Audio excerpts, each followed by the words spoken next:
रुपया गिर रहा है, बड़ी खबर। आज हम इस महत्वपूर्ण मुद्दे पर चर्चा करेंगे। इंडियन रुपया गिर रहा है। ये गिरावट कई लोगों के लिए चिंता का विषय बन गई है। ये बहुत बड़ी खबर है। हर कोई इस पर चर्चा कर रहा है। हर रोज हम देखते हैं कि रुपया डॉलर के मुकाबले नए निचले स्तर पर पहुंच रहा है। ये स्थिति और भी गंभीर होती जा रही है। ये बहुत से इंडियंस के लिए चिंता की बात है। लोग अपने भविष्य को लेकर चिंतित हैं। इससे इंपोर्ट्स महंगे हो जाते हैं, विदेशी सामान की कीमतें बढ़ जाती हैं। ये पेट्रोल के दाम से लेकर हमारे फोन की कीमत तक हर चीज को प्रभावित करता है। महंगाई बढ़ती जा रही है। गिरता रुपया एक बड़ी समस्या का संकेत है। ये आर्थिक स्थिरता के लिए खतरा है। ये हमें बताता है कि इंडिया की इकोनॉमी उतनी मजबूत नहीं है जितनी होनी चाहिए। हमें सुधार की आवश्यकता है। ये हमें याद दिलाता है कि हम दूसरे देशों पर, खासकर अमेरिका पर निर्भर हैं। हमें आत्मनिर्भर बनने की जरूरत है। लेकिन रुपया क्यों गिर रहा है? इसके पीछे कई कारण हो सकते हैं। और डॉलर इतना मजबूत क्यों है? ये सवाल भी महत्वपूर्ण है। ये कुछ ऐसे सवाल हैं जिन्हें हमें समझने की जरूरत है। इन सवालों के जवाब ढूंढना जरूरी है। इनके जवाब इतिहास और ग्लोबल इकोनॉमिक्स में छुपे हैं। हमें इनसे सीखने की जरूरत है। अमीरी से गरीबी तक रुपये का सफर। ये कहानी है एक सिक्के की, जिसने समय के साथ कई उतार चढ़ाव देखे। इंडिया कभी बहुत अमीर देश था। इसकी समृद्धि और वैभव की कहानियां दूर दूर तक फैली हुई थीं। सदियों तक ये ग्लोबल ट्रेड का केंद्र था। यहां के व्यापारी दुनिया के कोने कोने में व्यापार करते थे। इसके मसाले, कपड़े और गहने पूरी दुनिया में मशहूर थे। हर कोई इनकी चाहत रखता था। ब्रिटिश राज ने सब कुछ बदल दिया। उन्होंने यहां की संपत्ति और संसाधनों पर कब्जा कर लिया। उनके राज ने इंडिया का धन लूट लिया। यहां की समृद्धि को अपने देश ले गए। इसने इंडिया को ब्रिटिश सामान पर निर्भर बना दिया। भारतीय बाजारों में विदेशी वस्त्र और सामान भर गए।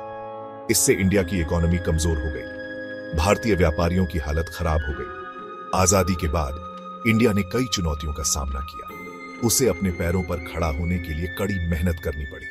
उसे अपनी इकोनॉमी को नए सिरे से बनाना पड़ा। नए उद्योग और इंफ्रास्ट्रक्चर खड़े करने पड़े। रुपया, जो कभी एक मजबूत करेंसी था, उसे अपनी जगह बनाने के लिए संघर्ष करना पड़ा। दुनिया बदल चुकी थी और प्रतिस्पर्धा बढ़ गई थी। एक नया सुपर पावर उभर कर आया था, अमेरिका। उसकी आर्थिक और राजनीतिक ताकत ने दुनिया को नया रूप दिया। डॉलर का उदय एक नया विश्व व्यवस्था। दूसरे विश्व युद्ध के बाद अमेरिका एक ग्लोबल लीडर बनकर उभरा। उसकी इकोनॉमी मजबूत थी और करेंसी स्टेबल था। दुनिया को ट्रेड के लिए एक ग्लोबल करेंसी की जरूरत थी। अमेरिकी डॉलर एक जाहिर सा विकल्प बन गया। 1945 में ब्रेटन वुड्स एग्रीमेंट ने डॉलर के दबदबे को पक्का कर दिया। इस एग्रीमेंट ने बाकी करेंसीज को डॉलर से जोड़ दिया। इसने एक ऐसा सिस्टम बनाया जहां डॉलर ग्लोबल फाइनेंस का केंद्र बन गया। इससे अमेरिका को फायदा हुआ, लेकिन इसने दूसरे देशों को डॉलर पर निर्भर भी बना दिया। यह निर्भरता आज भी इंडिया जैसे देशों को प्रभावित करती है। जब रुपया गिरता है तो हम इसे अपनी रोजमर्रा की जिंदगी में महसूस करते हैं। यह हमारे बजट को प्रभावित करता है और हमें अपनी खर्चों को फिर से व्यवस्थित करने के लिए मजबूर करता है। गिरते रुपये का असर हमारी रोजमर्रा की जिंदगी पर पड़ता है। हमें हर छोटी बड़ी चीज के लिए अधिक पैसे खर्च करने पड़ते हैं। इसका असर पेट्रोल से लेकर इलेक्ट्रॉनिक्स तक हर चीज पर पड़ता है। पेट्रोल की कीमतें बढ़ जाती हैं, जिससे यात्रा महंगी हो जाती है। इंपोर्टेड सामान महंगा हो जाता है। इससे हमारे रोजमर्रा के जीवन में उपयोग होने वाली वस्तुएं भी महंगी हो जाती हैं। इन्फ्लेशन BIS जाती है, जिससे लोगों के लिए जरूरी चीजें खरीदना मुश्किल हो जाता है। खाने पीने की चीजों से लेकर कपड़े तक सब कुछ महंगा हो जाता है। कच्चा माल इंपोर्ट करना महंगा हो जाता है। इससे उत्पादन लागत बढ़ जाती है और उत्पादों की कीमतें भी बढ़ जाती हैं। बिजनेसेस को भी नुकसान होता है। छोटे व्यवसायों के लिए यह स्थिति और भी कठिन हो जाती है। गिरता रुपया फॉरेन इन्वेस्टमेंट को भी हतोत्साहित कर सकता है। निवेशक अपने पैसे को सुरक्षित स्थानों पर लगाना पसंद करते हैं। इससे प्रोडक्शन कॉस्ट और प्रॉफिट पर असर पड़ता है। कंपनियों को अपने मुनाफे में कटौती करनी पड़ती है। कमजोर रुपये का असर समाज के हर वर्ग पर पड़ता है।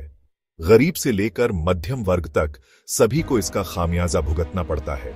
इन्वेस्टर्स एक अनस्टेबल मार्केट में पैसा लगाने से हिचकिचाते हैं। वे अपने निवेश को सुरक्षित रखने के लिए अन्य विकल्पों की तलाश करते हैं। ये एक मजबूत और स्टेबल इंडियन इकोनॉमी की जरूरत को दर्शाता है। एक स्थिर अर्थव्यवस्था ही हमें इन समस्याओं से बचा सकती है।